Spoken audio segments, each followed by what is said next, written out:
একজন মানুষের মরে যাওয়ার জন্য যথেষ্ট ছিল, কিন্তু আল্লাহ তাআলা তাকে হায়াতে বাঁচিয়ে রেখেছেন।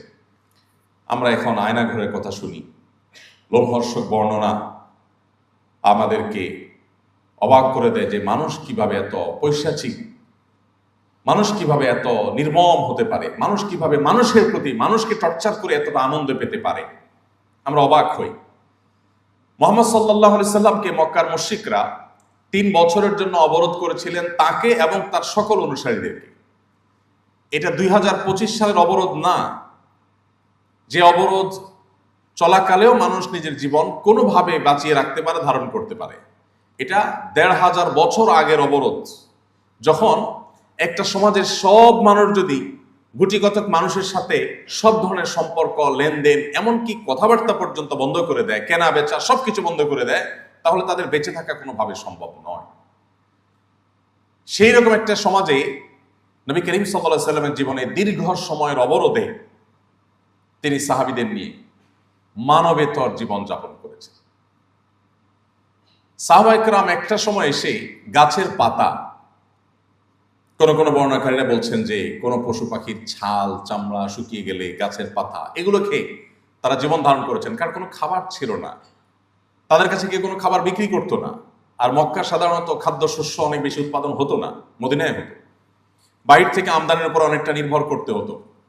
তো এরকম একটা সমাজে কেউ বিক্রিও করতো না, কেউ কিনতও না, কোথাও ভ্রমণে যাবে কেউ সাথে নিত না, কেউ সঙ্গ দিত না। সেই সমাজ বাস্তবতায় এভাবে একটা মানুষ বেঁচে থাকা কঠিন। নবী সাল্লাল্লাহু আলাইহি সাল্লাম সেই সময়টা পার করলেন। এরপর তিনি মক্কায় থাকতে চেয়েছেন, কিন্তু না, তাকে মক্কায় থাকতে দেওয়া হলো না। হিজরত, তার জীবনে আরেকটি অধ্যায় আসলো, তাকে মাতৃভূমি ত্যাগ করে চলে যেতে হলো মদিনায়। মদিনা মানুষজন খুব উৎসাহ উদ্দীপনার সাথে তাকে ওয়েলকাম করলেন, যে চলে আসুন আপনি, আপনাকে আমরা বরণ করে নেব। মক্কার এই নরাধমেরা আপনাকে নির্যাতন নিষ্পেষণ করেছে, কিন্তু আমরা আপনাকে আশ্রয় দিব, আমাদের জীবন দিয়ে আমরা আপনাকে রক্ষা করব। তারা ওয়েলকাম করলো, কিন্তু না। এরপর নবী সাল্লাল্লাহু আলাইহি সাল্লামের শান্তি শুরু হয়নি। একের পর এক বদর, উহুদ, খন্দক, তাবুক, একটার পর একটা যুদ্ধ, আগ্রাসন, একের পর এক আক্রমণ, ষড়যন্ত্র তার উপরে চাপিয়ে দেওয়া হলো। জীবনে এমন একটি রাতও পাওয়া মনে হয় কঠিন হবে, যে রাত নবী করিম সাল্লাল্লাহু আলাইহি সাল্লাম দুশ্চিন্তা মুক্ত ভাবে তিনি ঘুমোতে পেরেছেন। এরপর তার যে আর্থিক সঙ্গতি সেটা বা অন্যান্য দিক আছে, সেগুলো আমরা আলোচনা নাই করলাম। জীবনে এত চ্যালেঞ্জ মোকাবেলা করে, এত চ্যালেঞ্জের বাধা ঠেলে ঠেলে, এত চ্যালেঞ্জের ওয়াল ঠেলে ঠেলে সামনে অগ্রসর হওয়া তো দূরের কথা, বেঁচে থাকায় যেখানে দায়, সেখানে মাত্র 10 বছর সময় পেয়েছেন মদিনায়। মাত্র 10 বছর। 10 বছরে মুহাম্মদ সাল্লাল্লাহু আলাইহি সাল্লামের আদর্শকে তখনকার পৃথিবীর সবচাইতে শক্তিশালী আদর্শ হিসাবে প্রতিষ্ঠা করে তারপর তিনি চিরতরে চোখ বন্ধ করেছেন। তাহলে আজকের তারুণ্য যদি চ্যালেঞ্জ মোকাবেলা শিখতে চায়, আজকের তারুণ্য যদি তার প্রতিটি পদে পদে যে সমস্ত চ্যালেঞ্জগুলো আসবে, বাধাগুলো আসবে, একটা একটা করে ডিঙিয়ে এসে যদি সামনে অগ্রসর হতে চায়, তাহলে তাকে মুহাম্মদ সাল্লাল্লাহু আলাইহি সাল্লামকে পাঠ করতে হবে। তাহলে তাকে মুহাম্মদ সাল্লাল্লাহু আলাইহি সাল্লামের সিরাত অধ্যয়ন করতে হবে। কিভাবে একজন মানুষ সাফল্যের চরম শিখরে পৌঁছতে পারে, পৃথিবীর ইতিহাসে মুহাম্মদ সাল্লাল্লাহু আলাইহি সাল্লামের চাইতে উজ্জ্বল এবং উৎকৃষ্ট আরেকটি উদাহরণ আপনার খুঁজে পাওয়া কঠিন হবে। সময়ত ভাইরা, এই জন্যই তারুণ্যের জন্য নবী করিম সাল্লাল্লাহু আলাইহি সাল্লামের যে সমস্ত অবদান আছে, তার মধ্যে একটা হলো যে তিনি আমাদেরকে জীবনে চ্যালেঞ্জ এবং বাধা উতরাবার পথ শিখিয়ে গেছেন হাতে ধরে। আপনি অবাক হবেন যদি আপনি সিরাত পাঠ করেন, যে কোনো একটা সিরাত গ্রন্থ আপনি শুরু থেকে শেষ পর্যন্ত পাঠ করেন, এমনকি অমুসলিমদের লেখা সিরাত গ্রন্থ যদি আপনি পাঠ করেন, আপনি অবাক হবেন যার জীবনে এত বাধা, এত শত্রুতা, এত ষড়যন্ত্র, প্রতিটা পদে পদে ভেতরের শত্রু, বাহিরের শত্রু। মদিনা যখন আসলেন, ইহুদিদের সাথে করলেন ঐতিহাসিক শান্তি চুক্তি। ঐতিহাসিক, মদিনায় একসাথে বসবাস করবে, তারা তাদের ধর্ম অনুসরণ করবে, মুহাম্মদ সাল্লাল্লাহু আলাইহি ওয়াসাল্লাম অনুসারীরা তাদের ধর্ম অনুসরণ করবে, শান্তিপূর্ণভাবে মদিনার সমাজে বসবাস করবে। চুক্তি হলো, কয়দিন পরে শুরু হলো তাদের ষড়যন্ত্র এবং শয়তানি।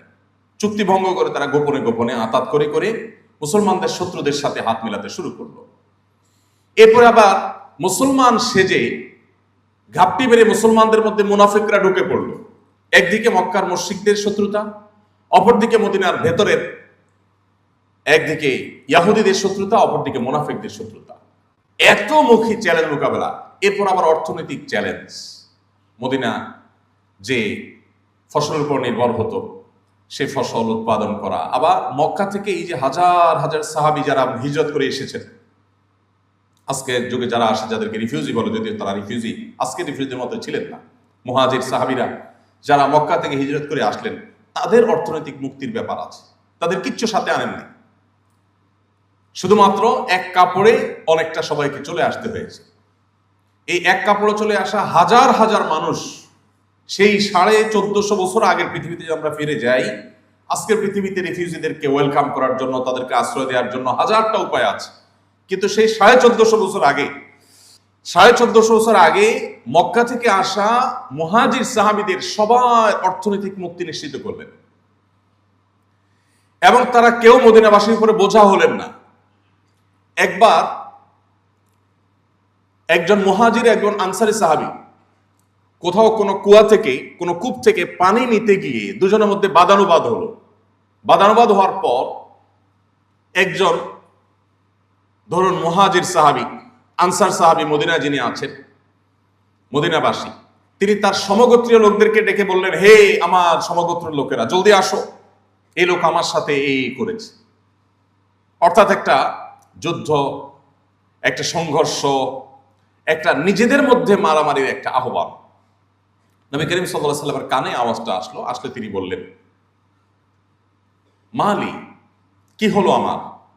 আমি শুনতে পাচ্ছি তোমাদের মুখ থেকে যে আহ্বান, এটা হলো জাহিলি যুগের, বর্বর যুগের আহ্বান, যে নিজেদের মধ্যে কিছু হলে সমগোত্রীয় লোকদেরকে ডেকে এনে গোত্রে গোত্রে মারামারি হবে। দাউহা ফাইন্নাহা মুনতিনা, এটাকে ছুঁড়ে ফেলে দাও, নিজেদের মধ্যে ভেদাভেদের কোনো আওয়াজ আমি শুনতে চাই না, এটা দুর্গন্ধযুক্ত, এটাকে নিক্ষেপ করে ফেলে দাও। এমন ঐক্যের প্রাচীর তিনি তৈরি করেছেন। আউস এবং খাজরাজ, আপনি যদি একেবারে মদিনার ইতিহাসের প্রাইমারি লেভেলের পড়াশোনাও আপনার থাকে, আপনি আউস খাজরাজের নাম অবশ্যই জানবেন। এবং খাজরাজ উভয় গোত্রের মধ্যে শত্রুতা যুগ যুগ ধরে চলে আসছে, বলা যায় শতাব্দী ধরে যেটা ধারণ করছে।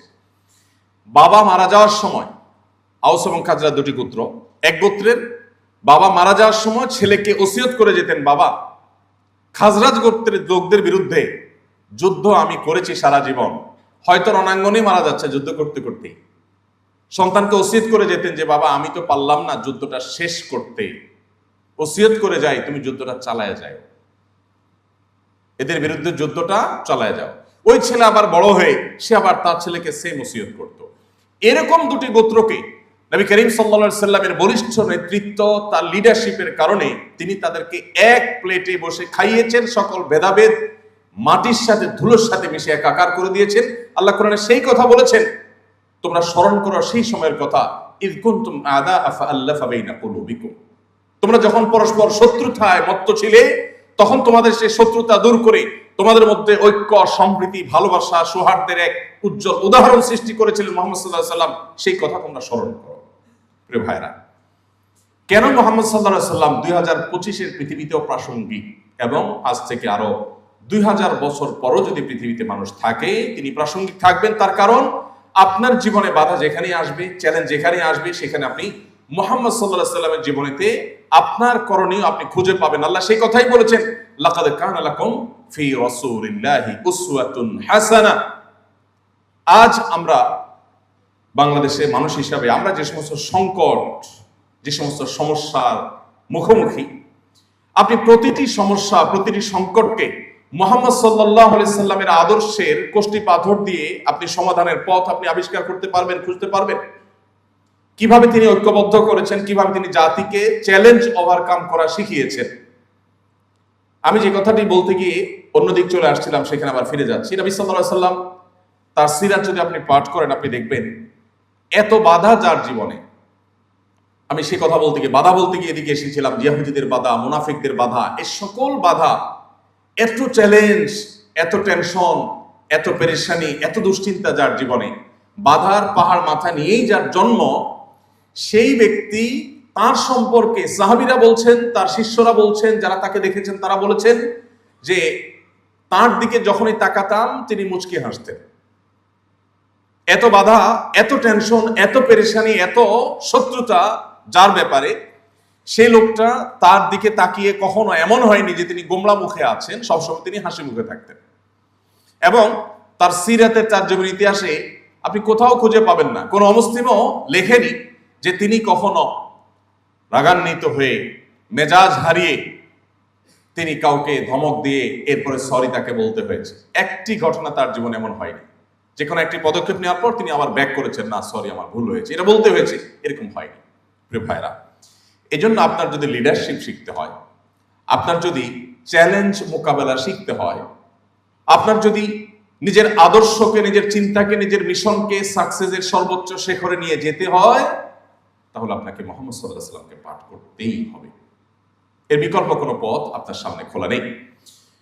সম্মানিত উপস্থিতি, তিনি তরুণদেরকে অনেক বেশি ভালোবাসতেন, অনেক বেশি ভালোবাসতেন। তিনি তরুণদেরকে সম্বোধন করে, তাদেরকে অ্যাড্রেস করে বিভিন্নভাবে বিভিন্ন হাদিসে অনেকগুলো কথা তিনি বলে গেছেন। তিনি কখনো কখনো বলেছেন, ইয়া মাশারাস শাবাব, হে তরুণ সম্প্রদায়। আলাদা করে কিশোরদেরকে কিংবা বৃদ্ধদেরকে কিংবা অন্য বয়সের মানুষকে নবী করিম সাল্লাল্লাহু আলাইহি ওয়াসাল্লাম কখনো অ্যাড্রেস করে কিছু বলেছেন এরকম কোনো হাদিস আমরা পাই না। তিনি শুধুমাত্র এক শ্রেণীর, এক বয়সের মানুষকেই অ্যাড্রেস করে করে বিভিন্ন গুরুত্বপূর্ণ বক্তব্য দিয়েছেন, বার্তা দিয়েছেন, তাদেরকে নসিহা করেছেন। আর সেই শ্রেণীটা হলো তরুণ শ্রেণী, যুবকরা, যারা যৌবনে আছে। তাদেরকে নবী সাল্লাল্লাহু আলাইহি ওয়াসাল্লাম এত বেশি ভালোবাসতেন, এত বেশি গুরুত্বপূর্ণ মনে করতেন যে তাদেরকে তিনি নসিহা করতেন। তার যে সভাসদ ছিল, তার যে পরামর্শক পরিষদ ছিল, সাহাবীদের মধ্যে তার কাছের সাহাবী যারা ছিলেন, তাদের মধ্যে আবু বকর, ওমর রাদিয়াল্লাহু তাআলার মতো সিনিয়র মানুষ যেমন ছিলেন, আলী, আব্দুল্লাহ ইবনে আব্বাস, আব্দুল্লাহ ইবনে মাসউদ এবং আবু হুরায়রা রাদিয়াল্লাহু তাআলা আনহু সহ টকবগে তরুণ সাহাবীদেরও ঠাসা অংশগ্রহণ তার মজলিসে ছিল। তিনি তরুণদেরকে এত বেশি মহব্বত করতেন, এত বেশি ভালোবাসতেন যে তরুণদের জীবনের লক্ষ্য পানে তারা যেন অগ্রসর হয়ে যেতে পারে, তারা যেন সাকসেস হতে পারে, সফল হতে পারে, সেজন্য তাদেরকে অনেকগুলো নসিহা করেছেন। আমি সেখান থেকে একটি পয়েন্টে শুধুমাত্র কথা বলে আমার বক্তব্য শেষ করবো ইনশাআল্লাহ।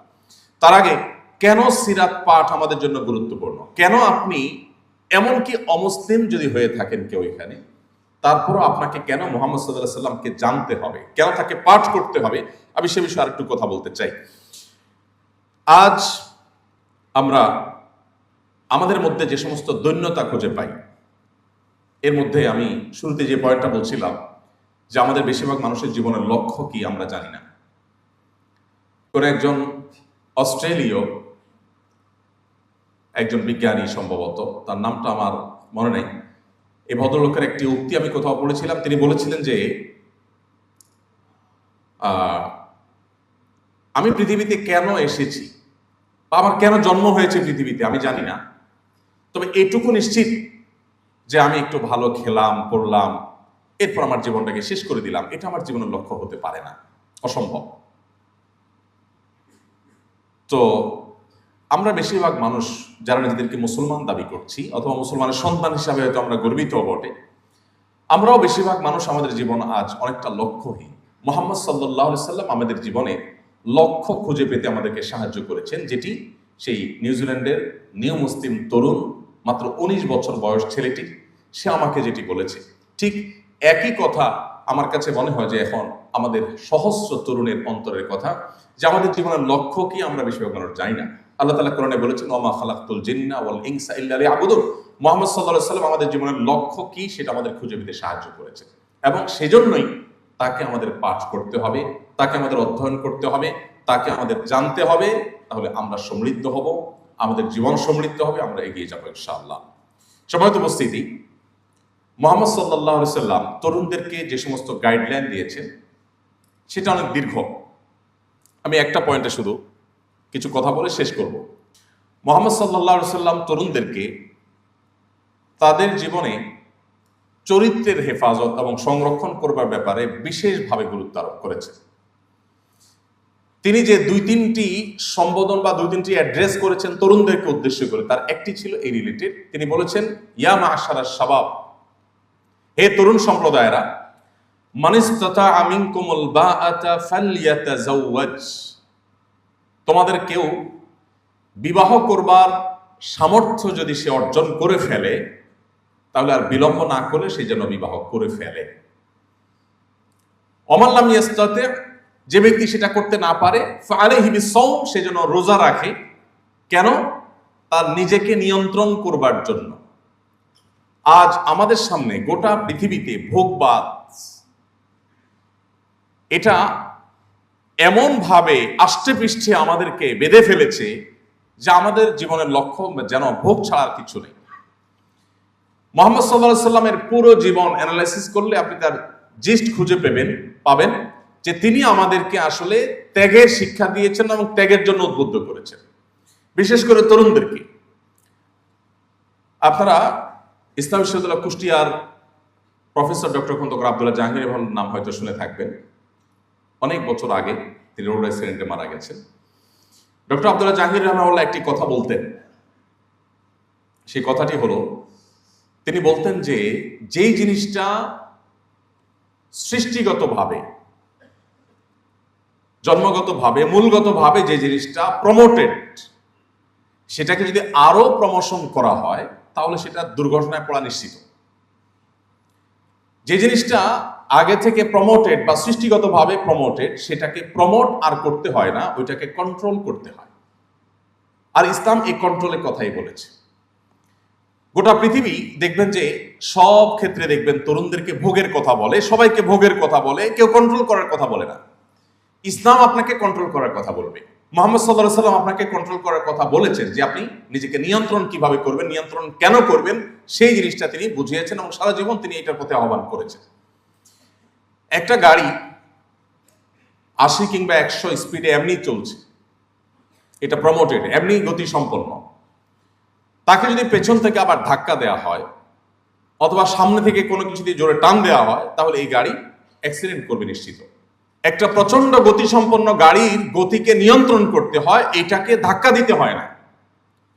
আল্লাহ রাব্বুল আলামিন সৃষ্টিগতভাবে আমাদের প্রত্যেককে এমন ভাবে তৈরি করেছেন যে একটা বয়সের নির্দিষ্ট সীমায় পৌঁছার পর আমাদের শরীরে যৌন আকাঙ্ক্ষা জাগ্রত হবে, এটা দিয়েই আল্লাহ তাআলা সৃষ্টি করেছেন। সো সৃষ্টিগতভাবে একটা সময় যৌন আকাঙ্ক্ষার তাড়না এটা মানুষকে তাড়াবে, অন্যান্য প্রাণীকে তাড়াবে, এটাই স্বাভাবিক, আল্লাহ এভাবেই সৃষ্টি করেছে। তাহলে সৃষ্টিগতভাবে যে জিনিসটা প্রমোটেড, এই জিনিসটাকে ইসলাম বলে, মুহাম্মদ সাল্লাল্লাহু আলাইহি সাল্লাম বলেন, এটাকে তোমাকে এখন কন্ট্রোল করতে হবে। যদি কন্ট্রোল করতে না পারো তাহলে দুর্ঘটনা, তাহলে অনাকাঙ্ক্ষিত, অনভিপ্রেত বিষয় আশয় ঘটবে এবং যেটা তুমি প্রত্যাশা করবে না। আজ মুহাম্মদ সাল্লাল্লাহু আলাইহি সাল্লামের যে আদর্শটা মুসলিম তরুণ হিসাবে আমাদের জন্য খুবই গুরুত্বপূর্ণ, সেটি হলো একজন আদর্শ মুসলমান হওয়ার জন্য যা যা দরকার সেগুলোর পাশাপাশি আমাদের তারুণ্যকে, আমাদের যৌবনকে কলুষ মুক্ত রাখার চ্যালেঞ্জে এগিয়ে যাওয়া। আল্লাহ রাব্বুল আলামিন কোরআনে কারিমে বিভিন্ন জায়গায় আমাদেরকে পবিত্র থাকার জন্য উৎসাহিত করেছেন, অনুপ্রাণিত করেছেন। আমরা যেন নিজেদেরকে পবিত্র রাখি, আমাদের চরিত্রে যেন কালিমা না লাগে।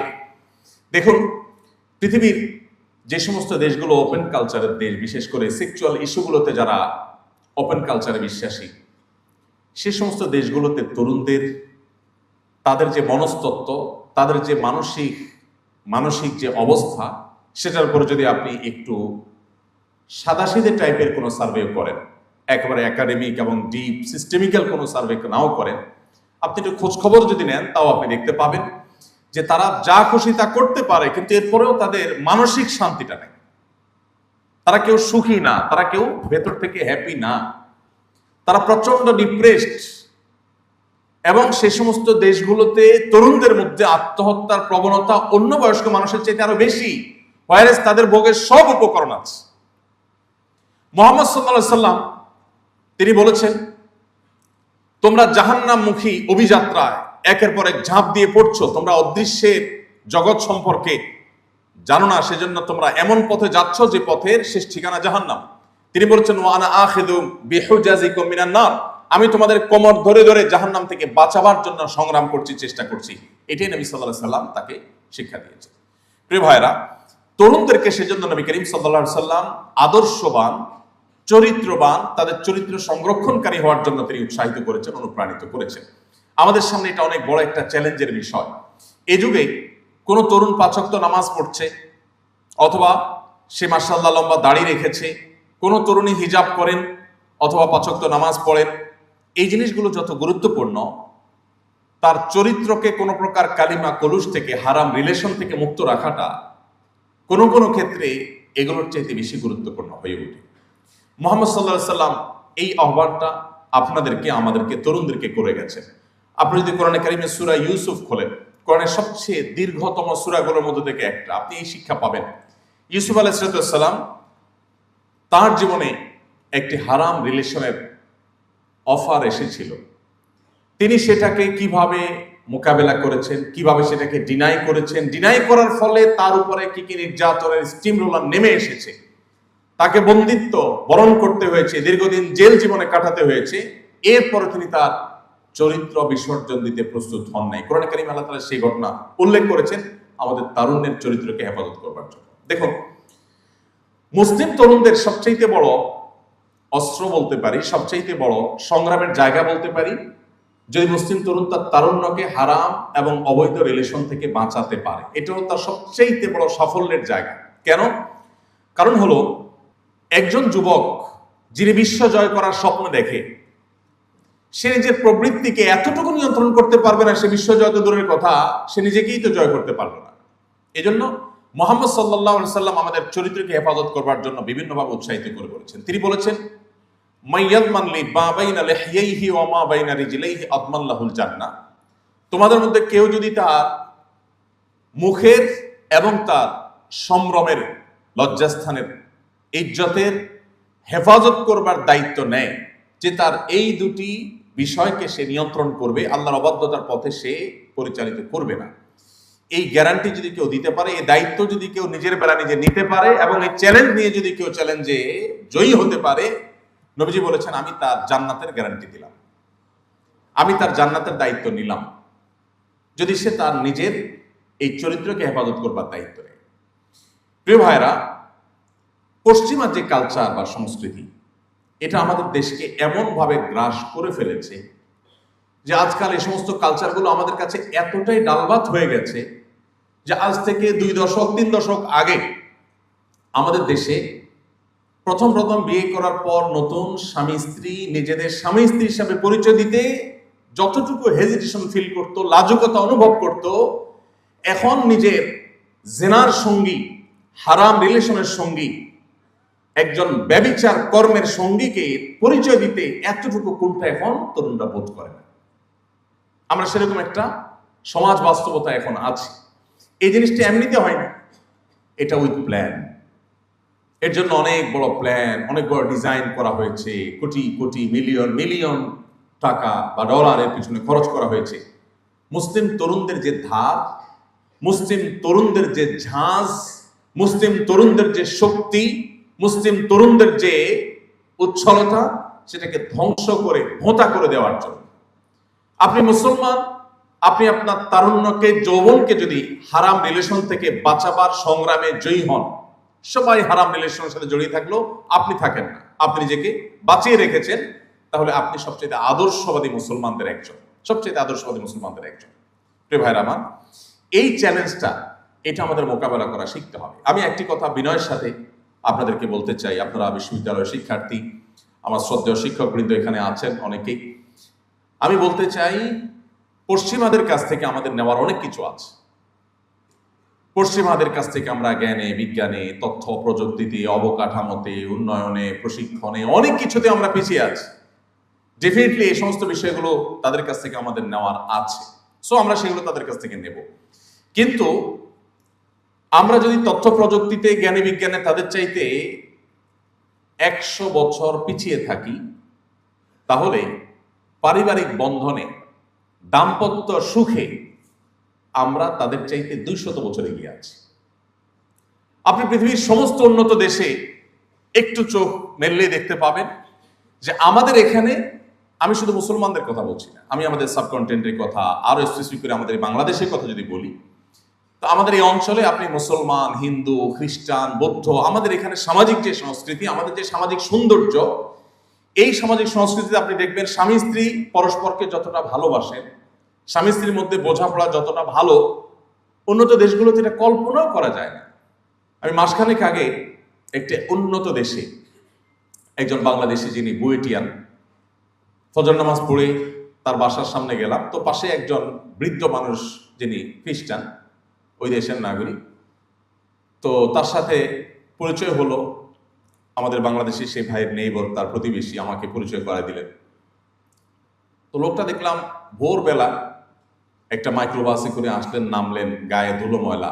আমি জিজ্ঞেস করলাম, এত ভোরে? আমরা ফজর পড়ে আসলাম, আর উনি এই টাইমে আসেন কোত্থেকে? বললেন যে সে কোনো কাজ থেকে আসছে, কাজে গেছে, রাজমিস্ত্রি টাইপ কোনো কাজ টাজ করে। তো আমাকে ভদ্রলোক, বাংলাদেশি ভদ্রলোক বললেন যে আমার পাশে এই ভদ্রলোক আছে, আজকে এই বাসায় তিনি 20 বছর বসবাস করেন, তার কোনো ফ্যামিলি মেম্বার নাই, তিনি একা থাকেন, বয়স 65-70 এরকম কাছাকাছি হবে। এরকম একজন বৃদ্ধ মানুষ, তিনি বসবাস করছেন একা একা, তার বাসায় কোনো মানুষজন নেই, নিজে রান্না বাড়া করেন, নিজে কাজ করেন, নিজে খান, পড়েন। তো আমাকে ওই বাংলাদেশি ভাই বললেন যে এই যে লোকটা একাকী থাকে, তার বাসায় একটা রাইফেল আছে, লাইসেন্সওয়ালা, আমি সবসময় ভয়ে থাকি কখন সে আত্মহত্যা করে, এবং তাকে আমি প্রায় সময় পাহারা দিই এবং তাকে বলি, খবরদার, তুমি কিন্তু একজন খ্রিস্টান, তুমি গডে বিশ্বাস করো, সো তুমি কিন্তু আত্মহত্যা করতে পারো না, ইত্যাদি আমি তাকে সবসময় বোঝানোর চেষ্টা করি। তো আমি কৌতূহলী হয়ে জিজ্ঞেস করলাম, আচ্ছা, লোকটার ফ্যামিলি কোনো সদস্য নাই, একা একা বুড়ো মানুষ, 20 বছর এখানে এভাবে, এটা কিভাবে সম্ভব? আমাদের বাংলাদেশে এটা তো কল্পনাও করা যাবে না। মুসলমান তো বটেই, হিন্দু, খ্রিস্টান, বৌদ্ধ, বাংলাদেশে আমরা যারাই বসবাস করি, আমাদের এখানকার কালচার এটা তো কল্পনাও করা যায় না যে একজন বৃদ্ধ মানুষ একা একা 20 বছর একটা করে কাটায়, এবং 60-65-70 বছর বয়সে রাজমিস্ত্রি কাজ করে এসে ভোরবেলা এসে সে রান্না বাড়া করে তারপর খাওয়া দাওয়া করবে, এটা আমরা চিন্তা করতে পারি না। বলেন তো কাহিনী কি? তখন আমাকে সে ভদ্রলোক বললেন যে তারা তো আসলে পরিবার ব্যবস্থাপনা তাদের এমনটাই ভেঙে পড়েছে যে কেউ কারোর সাথে থাকবে এটা তাদের জন্য অলমোস্ট অসম্ভবের মতো। কেন আরেকজনের সাথে থাকবে? সে স্বাধীন, বিয়ে করবে, বিয়ে করলে সে ফেঁসে যাবে, কারণ যদি বিচ্ছেদ হয়, বিয়ে যদি 3 বছর লাস্টিং হয়, বিচ্ছেদ হয়ে গেলে, এটা প্রায় বেশিরভাগ উন্নত দেশেরই আইন একরকমই, যে সম্পদের অর্ধেক তাকে দিয়ে দিতে হবে। তো বাবা এত কষ্ট করে তার সম্পদের অর্ধেক দিয়ে লাভ কি?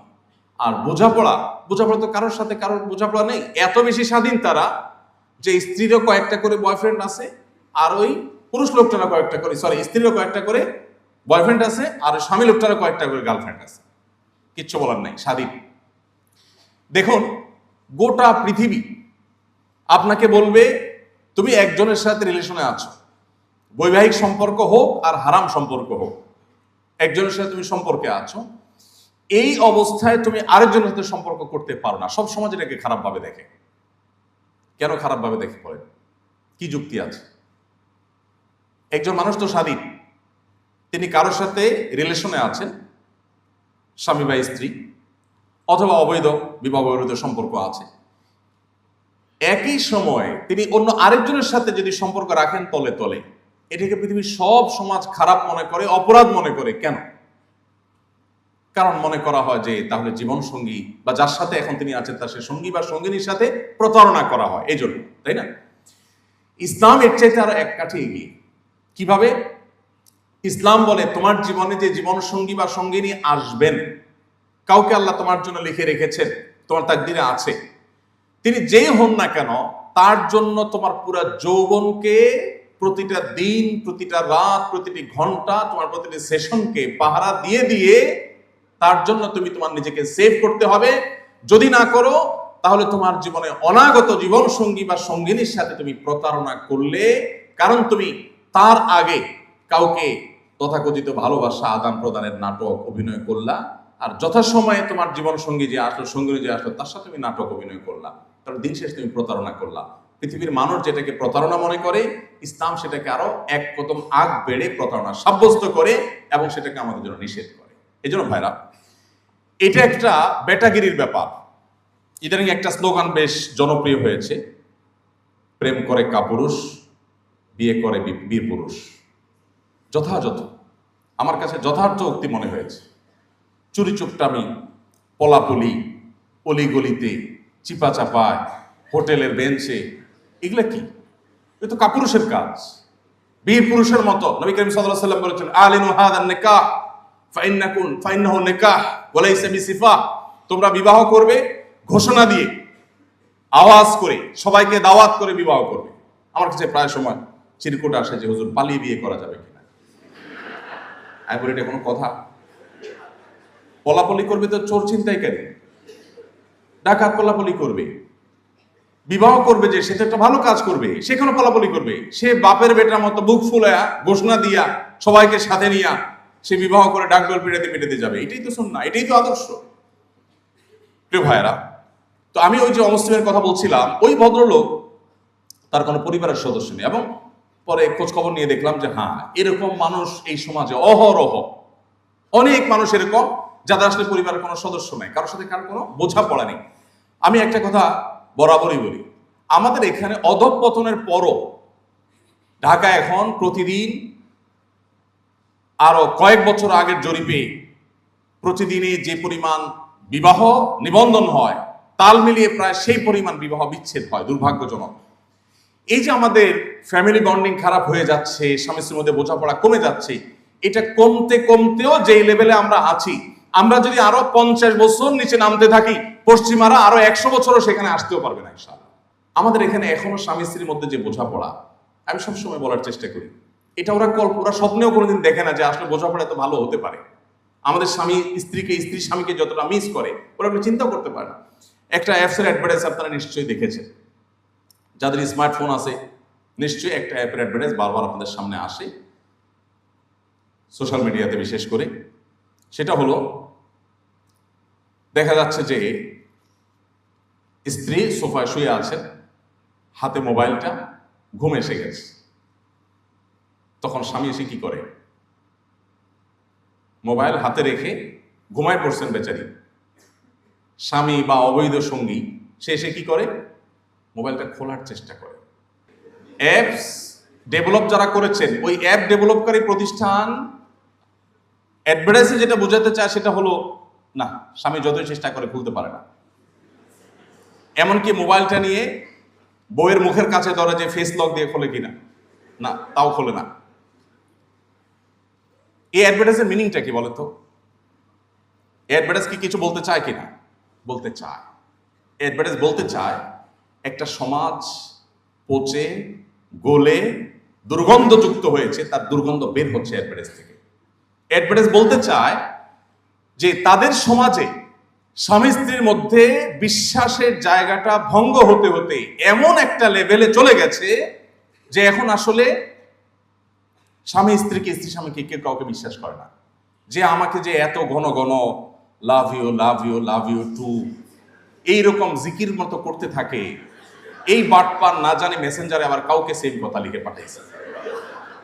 এই বাটপার না জানি কোনো ইমোতে, কোনো মেসেঞ্জারে, হোয়াটসঅ্যাপে, কোনো একটা অ্যাপসে সে না জানি আবার আর কারোর সাথে আকাম করে বসলো। এটার জন্য ওই বেচারার মাথা নষ্ট হয়ে যায়। আমাদের সমাজে আমি বিভিন্ন ওয়াজ মাহফিলে, বিশেষ করে বৃদ্ধ চাচা মুরব্বী পাইলে, এখানে তো মুরব্বী নেই, সব ইয়াং মানুষ পাইলে আমি স্টেজে ডাকার চেষ্টা করি। আমি অনুভব করার চেষ্টা করি যে আমাদের আগের জেনারেশন, তারা আমাদের মতো এত বেশি লুতুপুতু করার সুযোগ পায় না। সরি আমার এই শব্দের জন্য, বোঝাবার জন্য যে ভালো শব্দ আমার কাছে এই মুহূর্তে ছিল না। আমাদের এখন তরুণরা জীবনে যতবার ভালোবাসি ভালোবাসি বলে, টেক্সট মেসেজ করে, মেসেঞ্জারে, সরাসরি যত মহব্বতের অভিনয় করে, আমাদের আগের জেনারেশন বাপ চাচারা যারা ছিলেন, তারা এগুলো তো অনেক পরের কথা। আমি গ্রামের ছেলে, গ্রামে বড় হয়েছি, গ্রামীণ সে আবহাওয়া আমার চোখের সামনে ভাসে। সারাদিন বাহিরে কাজ কাম করে এসে খেতে খামারে, দোকানপাটে অথবা ব্যবসা বাণিজ্য, অফিস আদালতে, রাতে সবাই যখন খেয়ে দিয়ে যার যার কক্ষে চলে যেত, তখন বেচারা বউয়ের সাক্ষাৎ পাইত, বউ স্বামীর সাক্ষাৎ পাইত। তার আগ পর্যন্ত সারাদিন দেখা সাক্ষাৎটুকু পর্যন্ত হতো না। দেখা সাক্ষাৎ হলো, না দেখার ভান করে একজন আরেকজনকে ক্রস করে চলে যেত। কারণ কথা বললে আবার সমাজের মানুষ জাহেল মূর্খরা আবার কে কি মনে করে বসে, আরেক মুসিবত। এই যে অবস্থা, যে বেচারারা আমাদের মধ্যে এত লাভ, এত ভালোবাসা আদান প্রদান করার স্কোপই পায় নাই, তাহলে তো এদের ভালোবাসা দুর্ভিক্ষ হওয়ার কথা না। কিন্তু বাস্তবতা হলো যে তাদের ভালোবাসা আমাদের চাইতে এত মজবুত যে আমি সবসময় বলি যে আমাদের আজকালকার তরুণদের তথাকথিত এই ভালোবাসাটা হলো মেড ইন চায়না, আর তাদেরটা হলো মেড ইন জাপান। এই পরিমাণ স্ট্রং। আপনি যদি এখন একজন তরুণকে বলেন, মাত্র বিয়ে করছে, যদি বলেন ভাই মনে কিছু না করলে একটা কথা বলি, বলে কি কথা? যদি বলেন যে ভাই ভাবিকে দেখছি কার সাথে যেন হাঁটতেছে হাত ধরে, কোথায় দেখছে? ভাই নিউ মার্কেটের দিকে দেখছিলাম। আরে বলেন কি, কবে দেখছেন আপনি? এই যে রিসেন্ট। তাহলে যে কোনো যুবক স্ত্রীর প্রতি অনেক বিশ্বাস থাকলে হয়তো পাত্তা দিতে চাইবে না, কিন্তু মনের ভিতরে একটা ঠিকই সন্দেহের দানা বাঁধবে যে আসলে কি, আমি কি তাহলে কি অজাগায় আমার এই ভালোবাসা বিলিয়ে বেড়াচ্ছি কিনা, কাহিনী কি? কিন্তু একজন বৃদ্ধ মানুষ 50-60 বছর বয়স, তাকে যদি বলেন চাচা চাচিরি দেখছি কার সাথে জানি ফোনে কথা বলতেছে, তাহলে তার শরীরের সমস্ত শক্তি সঞ্চয় করে আপনার গাড়িটা চড় বসাই দিবে। কেন বলেন তো? কারণ হলো চাচা নিশ্চিত যে তার স্ত্রী এটা করতে পারে, সেটা কল্পনাও করা যায় না। মানে তার স্ত্রীর সমস্ত ভালোবাসা তার জন্য জমিয়ে রেখেছেন, তিনিও তার সমস্ত ভালোবাসা স্ত্রীর জন্য জমিয়ে রেখেছেন। তাহলে আজ আমাদের কাছে যেটাকে তথাকথিত ভালোবাসা ভালোবাসা বলে আমাদের সামনে পেশ করা হয়েছে, এটা হলো জাস্ট নিজের যৌবনের উচ্ছলতা, নিজের যৌবনের চাহিদা, এটাকে মেটাবার একটা উপায়। এখানে প্রকৃত অর্থে ভালোবাসার ছিটে ফোটাও পাওয়া দুষ্কর এবং কঠিন। আচ্ছা, এটা তো অনেক দূরে হয়ে যায় যে আগের জেনারেশন আর এখনকার জেনারেশন। আরেকটা কম্পেয়ার আমরা খুব একেবারে আমাদের চোখের সামনে থেকে করি। আমাদের এখানেও আপনারা অনেকে বিবাহিত আছেন, আর অনেকে অবিবাহিত কিন্তু হারাম রিলেশনে হয়তো আছেন। আপনারা না থাকেন, আপনাদের আশেপাশে কেউ আছে, দেখেন আপনারা আপনাদের ভার্সিটিতে হয়তো আছে। আমি শুধু অনুরোধ করবো একটা কম্পেয়ার করার জন্য। যে বিবাহ করে বিবাহিত দম্পতি স্বামী স্ত্রী, তারা তাদের মধ্যে ভালোবাসি একে অন্যকে, এই কথা তারা বেশি বলে, নাকি অবিবাহিত হারাম রিলেশন যারা করছে সেই তথাকথিত প্রেমিক প্রেমিকা তারও ভালোবাসা কথা বেশি বলে? কারা বলে? বিবাহিত দম্পতি না অবিবাহিত? কারণ কি? কারণ নকল জিনিস চকচকে একটু বেশি করে। কোন সন্দেহ আছে? মুখ দিয়া ফেনা তুলে ফেলা হবে। ভালোবাসি বলতে বলতে বলতে বলতে মানে মনে হয় যে সে ফিদা হয়ে যাবে, অথচ 6 মাস বা 1 বছর যাইতে গিয়ে দেখা যায় ব্রেকআপ, আরেকজন হাত ধরে চলে গেছে। কোথায় চলে গেল এত সব ভালোবাসাবাসি? আবার যে ওখানে যে একই জিকির, তার সাথে আবার সেম জিকির। এই পুরো আয়োজনটা শয়তানের অনেক বড় একটা আয়োজন। এটা সিরিয়াস ইস্যু, হাসির ইস্যু না। কোন যুবক যদি তার যৌবনকে নিয়ন্ত্রণ করবার সংগ্রামে জয়ী হতে পারে, তাহলে তার দ্বারায় আল্লাহ চাহেন তো অন্য সব ক্যাপাবিলিটি অর্জন করলে তার দ্বারা বিশ্ব জয় করাও সম্ভব। আর যদি কেউ তার যৌবনের এইটুকু জিনিসকে নিয়ন্ত্রণ করতে না পারে, আমি এটাকে বলি ডায়রিয়া রোগীর সাথে কম্পেয়ার করি। আমি ডায়রিয়ার রোগী লুজ মোশন হয়, হতে হতে হতে হতে একটা পর্যায়ে সে ডায়রিক হয়ে যায়। তার আসলে নিয়ন্ত্রণ করবার ক্ষমতা আর থাকে না, সে যেখানে সেখানে তার কাপড় চোপড় খারাপ হয়ে যায়। ঠিক একই অবস্থা যারা বিবাহ পর্যন্ত অপেক্ষা করতে প্রস্তুত না, যেখানে যা দেখে সেখানে সে কাইত হয়ে যায়, সেখানে লাভ ইউ শুরু করে দেয়। আমি বলি এটা হলো ডায়রিয়ার রোগীর মতো। নিয়ন্ত্রণ হারিয়ে ফেলেছে সে, তার নিজের প্রতি কন্ট্রোল নাই। আল্লাহ রাব্বুল আলামিন আমাদেরকে এমন একটা দিন দিয়েছেন যে দিন আমাদেরকে সবসময় কন্ট্রোল করার ট্রেনিং দেয়। কন্ট্রোল।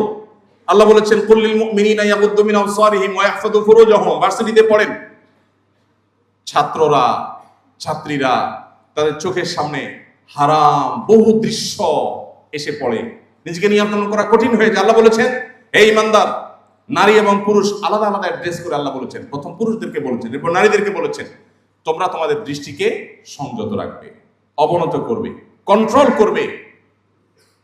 কেন?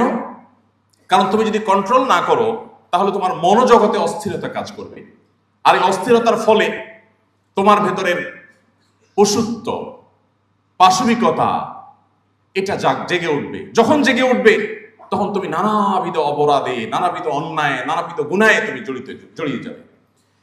এই জন্য নবী করিম সাল্লাল্লাহু আলাইহি সাল্লাম তরুণদের জন্য খুবই বিশেষভাবে তাদেরকে ডেকে আলাদা করে অ্যাড্রেস করে বলেছেন, ইয়া মাশারাশ শাবাব, হে তরুণ সম্প্রদায়েরা, চরিত্র হেফাজত করবার জন্য বিবাহের সক্ষমতা অর্জন করবার পর বিবাহ করে ফেলবে, তার আগে বিবাহ করার সক্ষমতা হওয়ার আগ পর্যন্ত নিজেকে কন্ট্রোল করার যেত ওয়ে হতে পারে সেগুলো অবলম্বন করবে, কিন্তু খবরদার চরিত্রকে নষ্ট করবে না। আপনারা জানেন একটি বিখ্যাত হাদিস রয়েছে, নবী সাল্লাল্লাহু আলাইহি ওয়াসাল্লাম বলেছেন 7 শ্রেণীর মানুষকে আল্লাহ তাআলা আরশের নিচে ছায়া দেন। এই 7 শ্রেণীর মানুষের মধ্যে 2টি শ্রেণী শুধু ইয়াংদের জন্য রিজার্ভ। তার একটা হলো নবী সাল্লাল্লাহু আলাইহি ওয়াসাল্লাম বলেছেন শাবুন নাশআ ফি ইবাদাতিল্লাহ, যে যুবক তার যৌবনকে আল্লাহর ইবাদতে কাটায়, এই যুবকের আল্লাহ রাব্বুল আলামিন কিয়ামতের ভয়াবহ দিনের ভয়াবহতা থেকে সেফ রাখবেন। যখন নবী রাসূলরাও পেরেশান থাকবেন এরকম একটা দিনে যেই যুবক তার যৌবন বয়সে নামাজ কালাম পড়েছে, ভালো কাজ করেছে, নেক কাজ করেছে, আল্লাহর বাধ্যগত থেকেছে, হারাম কাজে যায় নাই, আল্লাহ তাআলা এই যুবককে পুরস্কার স্বরূপ জান্নাত কিয়ামতের ভয়াবহতম দিনে তার আরশের নিচে বিশেষভাবে আল্লাহ তাআলা ছায়া দিবেন এবং ভিআইপি প্যান্ডেলে রাখবেন। দ্বিতীয়ত হলো নবী সাল্লাল্লাহু আলাইহি ওয়াসাল্লাম বলেছেন রাজুলুন দাআতহু ইমরাআতুন যাতু মানসাবিন ওয়া জামাল, কোন পুরুষকে যখন কোন নারী বা কোন নারীকে কোন পুরুষ বিপরীত দিক থেকে হতে পারে কোন হারাম অফার করেছে, রিলেশনের অফার করেছে, এবং সে যে অফার করেছে সে সম্ভ্রান্ত, রূপ গুণ বৈশিষ্ট্য এবং তার প্রতি আকৃষ্ট হওয়ার সব কারণগুলো থাকা সত্ত্বেও তিনি সেটাকে ডিনাই করে বলেছেন ইন্নী আখাফুল্লাহ, আমি আল্লাহকে ভয় করি। নবী সাল্লাল্লাহু আলাইহি ওয়াসাল্লাম বলেছেন এতটুকু বুকের পাটায় যদি বল কারোর থাকে, এতটুকু যদি কন্ট্রোলিং পাওয়ার থাকে, এতটুকু যদি নিয়ন্ত্রণ করবার ক্ষমতা থাকে নিজের প্রতি নিজের, নবীজি বলেছেন এই ব্যক্তিকে আল্লাহ রাব্বুল আলামিন আরশের নিচে ভিআইপি প্যান্ডেলে ছায়া দান করবেন। প্রিয় ভাইরা আমার, কোরআন কারীমের 18 নম্বর পারার প্রথম সূরা সূরা মুমিনুনের শুরুর দিকে আল্লাহ তাআলা সফল এবং সার্থক ঈমানদারদের কয়েকটি বৈশিষ্ট্য বলেছেন, বলে শেষে বলেছেন উলাইহিকাল ওয়ারিসুন আল্লাযীনা ইয়ারিসুনাল ফিরদাউস ওয়া হুম ফিহা খালিদুন, এই বৈশিষ্ট্যের মানুষগুলো জান্নাতি হবে এবং তারা চিরকাল থাকবে। তাদের মধ্য থেকে একটা হলো ওয়াল্লাযীনা হুম লিফুরুজিহিম হাফিজুন, যারা তাদের চরিত্রকে হেফাজত করবে। আমি আপনাদেরকে প্রিয় নবী সাল্লাল্লাহু আলাইহি সাল্লামের একটি উদাত্ত আহ্বানের কথা স্মরণ করিয়ে দিয়ে শেষ করতে চাই। তিনি আপনাদেরকে অর্থাৎ তরুণদেরকে তাদের তারুণ্যকে সকল কলুষ, সকল নোংরামি, সকল অবৈধ সম্পর্ক থেকে বাঁচাবার জন্য তিনি আহ্বান করেছেন, আপনাদেরকে আলাদা অ্যাড্রেস করে বলে গেছেন। কারণ আমাদের এই যৌবনকে যদি আমরা হারাম পথে পরিচালিত করি তাহলে আর যা হোক দাম্পত্য জীবনের সুখ শান্তি আল্লাহ তাআলা আমাদের জন্য হারাম করে দিবেন। আমরা সবাই বাংলা একটা প্রবাদ জানি, হারামে আরাম নাই, কিন্তু এটা আমরা বাস্তব ক্ষেত্রে খুব বেশি প্র্যাকটিস করি না। আমি আপনাদেরকে উদাত্ত আহ্বান রাখতে চাই, আল্লাহর জন্য সকল প্রকার হারাম সম্পর্ক থেকে বেরিয়ে আসার সংকল্প করবেন। যারা আল্লাহ তাআলার রহমতে সেফ আছেন তারা নিজেদের চরিত্রকে ধরে রাখার, হেফাজত করবার, এটাকে সংরক্ষণ করবার সংগ্রামে এগিয়ে যাবেন। এবং পশ্চিমা সংস্কৃতিকে যারা এদেশে তরুণদের মধ্যে ঢুকিয়ে দিতে চায় তাদের এই দুর্বিষিদ্ধের সম্পর্কে আপনাদেরকে ওয়াকিফাল হতে হবে, সচেতন হতে হবে, সতর্ক হতে হবে, সমাজকে সতর্ক করতে হবে। এটা শুধুমাত্র আমাদের ধর্মীয় বিষয় যে তাই নয়, ধর্মীয় বিষয়ের পাশাপাশি এটা আমাদের কালচারাল ইস্যু। এটা এই মাটির, এই মানুষের, এদেশের কালচার সংস্কৃতি। এদেশে মানুষ বৈবাহিক সম্পর্কে বিশ্বাসী, সেটা হিন্দু হোক, সেটা মুসলিম হোক, সেটা খ্রিস্টান হোক, সেটা অন্য ধর্মাবলম্বী হোক।